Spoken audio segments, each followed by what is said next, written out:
5 psalmė. Išgirsk mano žodžius, viešpatie, atkreipk dėmesį mano dejonę. Klausykis mano maldo šauksmo. Mano karalių ir mano dieve, maldauju tave. Viešpatie, auštant tu girdi mano balsą. Auštant kreipiuosi į tave malda ir laukia. Juk tu esi Dievas, nekenčiantis to, kas nedora. Pikta pas tave nevieši.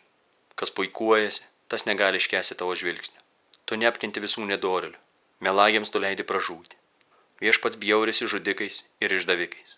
Bet per tavo didžiąją ištikimą meilę aš įžengiu į tavo namus ir iš pagarbios baimės puolu kniūpsčias šventykloje, kur tu esi garbinamas.